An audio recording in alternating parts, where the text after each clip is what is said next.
माँ तुलसी को राधा का श्राप लगा था मानवी बनने का, तो मानवी बनने का श्राप दिया। वो मानवी बनकर के तुलसी के रूप में आई और महाराज उन्होंने कठोर साधना की है, कठोर तपस्या की है बद्रीवन में जाकर के। और बद्रीवन में जाकर के कठोर तपस्या की, साधना की। ब्रह्मा जी प्रकट हुए। ब्रह्मा जी महाराज ने कहा देवी वरदान मांगो। तो उन्होंने कहा महाराज मैं ऐसा वरदान चाहती हूं, मैं भगवान नारायण को पति रूप में प्राप्त करना चाहती हूं।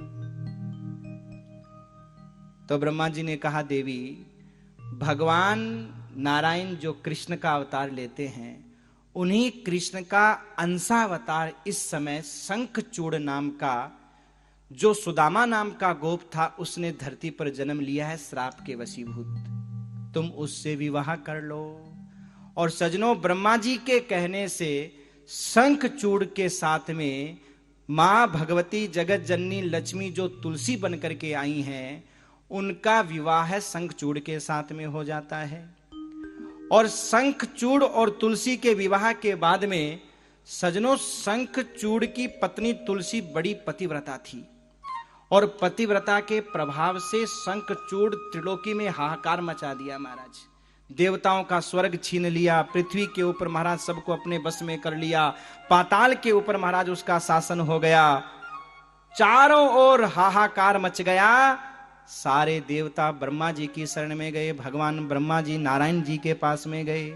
नारायण जी ने कहा चिंता मत करो, ये मेरा ही अंशावतार है और ये जो जिस रास्ते की ओर जा रहा है उसके अनुसार इसका वध करने के लिए इसके गले में जो मेरा दिया हुआ कवच है, पहले उसका हरण करना होगा और उसके बाद में इसकी जो पत्नी पतिव्रता है, जब तक वो पतिव्रता रहेगी तब तक इसका कोई कुछ बिगाड़ नहीं सकता। और इसके बाद में पहले भगवान नारायण ब्राह्मण का रूप बना करके उसके यहाँ भिक्षा मांगने के लिए गए शंखचूड़ के यहाँ, और उस कवच को भिक्षा में मांग करके लाए। और फिर शंखचूड़ का भेष बना करके तुलसी के यहाँ गए और तुलसी के यहाँ जाकर के महाराज वहां पर उसके साथ में रहे। आप कहोगे कि भगवान ने ऐसा क्यों किया, ये कोई अच्छी बात थी? देखिए सजनों, एक पतिव्रता के सतीत्व को नष्ट करने पर हजारों पतिव्रताओं का सतीत्व बचा रह सकता है। तो महाराज पहली बात तो वो पाप नहीं लगता, अगर एक का पाप लगता है तो हजारों का वो पुण्य लगेगा। दूसरी बात, ये कौन है? भगवान नारायण।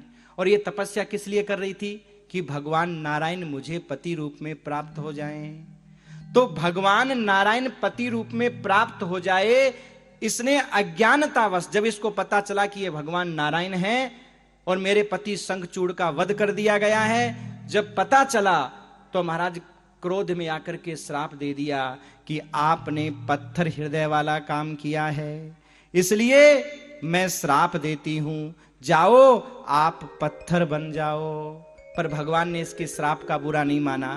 भगवान ने कहा देवी, तुमने जिसके लिए प्रार्थना की, जिसके लिए तुमने तपस्या की, साधना की, मैं आज उसका फल देने के लिए तुमको आया, लेकिन अज्ञानतावश तुमने मुझे श्राप दिया, कोई बात नहीं है।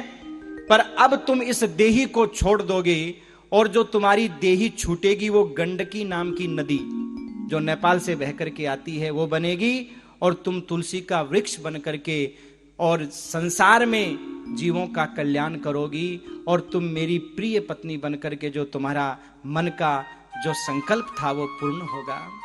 और माँ भगवती लक्ष्मी का जो अंशावतार तुलसी है वो भगवान नारायण की पत्नी बनती है। और सजनों, वही तुलसी के रूप में, जिस तुलसी को हम माँ कहते हैं, उस तुलसी के रूप में धरातल के ऊपर महाराज आती है। आप हमारे संतवाणी चैनल को सब्सक्राइब करें, वीडियो को लाइक करें, शेयर करें और हाँ, बेल आइकन पर क्लिक करना बिल्कुल ना भूलें, ताकि हमारी किसी भी वीडियो की सूचना सबसे पहले आपको मिले।